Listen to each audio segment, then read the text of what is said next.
আসসালামু আলাইকুম গাইস, কেমন আছেন সবাই? আমার সারাবেলা চ্যানেল থেকে স্বাগত। আশা করি যে যেখানে আছেন আল্লাহর রহমতে ভালো আছেন। আমি আপনাদের দোয়াতেই ভালো আছি। প্রতিদিনের মতো আমি আজকেও নতুন একটা ভিডিও নিয়ে আসলাম। তো আজকের ভিডিওতে থাকলো যে মেনু, সেটা হলো ব্রয়লার মুরগির রেসিপি। ব্রয়লার মুরগি দিয়ে আমি কিভাবে রোস্ট রান্না করি তা আপনাদের মাঝে তুলে ধরতে চাই।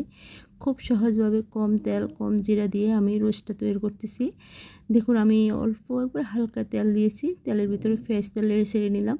তারপর আমি আদা রসুন দিয়ে দিচ্ছি। আদা রসুন দিয়ে কিছুক্ষণ লাড়তে হবে, কারণ আপনি যদি এভাবে লাড়ে ছেড়ে নেন তাহলে খুব ভালো একটা গ্রান হয়।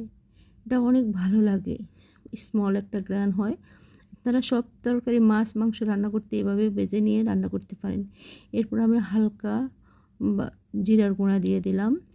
তো জিরার গুঁড়ো দিয়ে লাড়াচাড়া করে আমি পানি দিয়ে দিচ্ছি, কারণ যেহেতু তেল কম তা আমি পানি দিয়ে দিচ্ছি। এই পানিতে আমি মুরগি ছেড়ে দিব। তো এই পানির ভিতরে আমি রেডিমেড মিক্স মশলা দিয়ে দিব রোস্টের, কারণ ঘরেও আপনি চাইলে তৈরি করে নিতে পারেন। তো আমি ঘরে তৈরি করে নিই নাই, আমি খুব শর্টকাটের জন্য বাজার থেকে মশলা রেডিমেড মশলা এনে আমি রোস্টের সাথে অ্যাড করতেছি। ভালো করে নেড়ে ছেড়ে এখন আমি মুরগি ঢেলে দিব। তো মুরগিগুলো আমি হালকা মরিচের গুঁড়া নিয়ে ভেজে করছিলাম, হলুদ ছাড়া। তো এখন আমি সয়া সস দিয়ে দেবো। সয়া সস দেওয়ার পরে আমি দুধ ঢেলে দিব।